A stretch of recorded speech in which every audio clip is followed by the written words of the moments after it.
let's imagine, okay, what would be an example? Let's say I'm not gay, but it is possible that I'm talking to a person and I have a homosexual thought, right?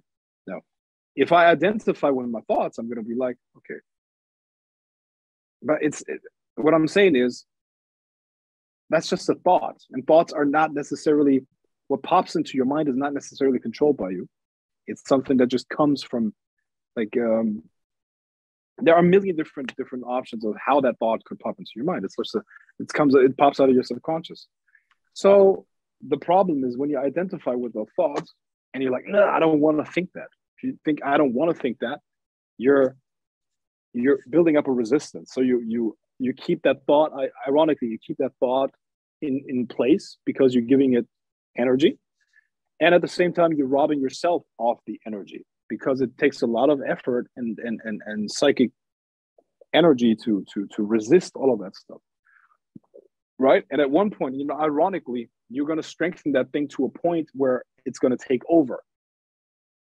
So imagine, let's say you have a drinking problem, or let's say you don't want to drink, and you're like, don't drink, don't drink, don't drink, don't drink, don't drink, don't drink. You know what's going to happen? Eventually, the person is going to drink. Smoke, don't smoke, don't smoke, don't smoke, don't smoke. That person is going to smoke. In order to be free of something, it should not occupy your mind at all. So that's the example that I'm trying to give here. So I think you don't have to identify with any of that. Thoughts, ideas, and emotions are just things that happen. They're processes, and they're like the ocean. It comes and goes. It comes and goes. And when you see one single wave on the ocean, on top of the ocean, on the surface, you're not going to interpret too much into it. You're going to be like, okay, that's just a wave. It's nothing important. Yeah.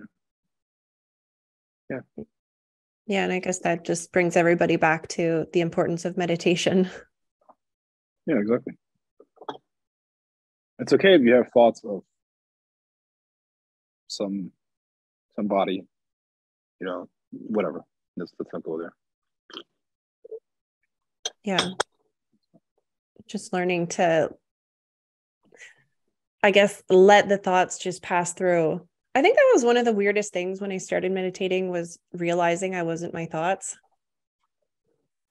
It was just like a sigh of relief. It's like, wow, this has been like a circus in my brain for so long. Or like when you're ruminating about something, being able to like take a step back and realize it's like your brain, no matter what, it's just going to continually throw thoughts out. It's hilarious because the less you are occupied in your own mind, the more you can see what's going on with other people's minds and what's going on within them. And it's funny how they get embarrassed about certain things. You're like, exactly what they were thinking. It's like, okay, it's fine. It's just a thought, but they like it's really, I don't know, man. It's funny.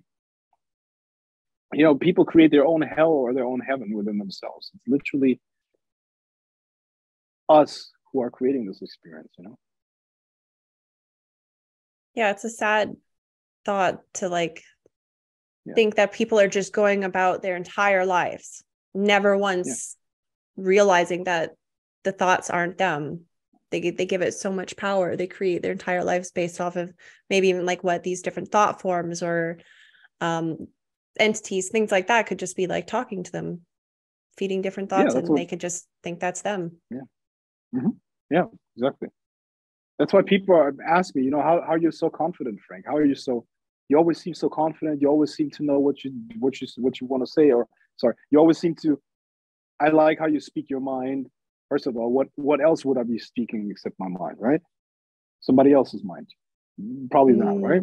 Number two, I like how honest you are. I like how you always seem to know what to say.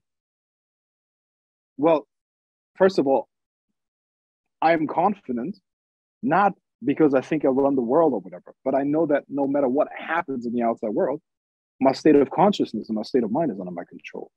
I could be homeless tomorrow. I would still feel like the fucking boss. You see? So the outside world and my outside circumstances have very little control over my internal world.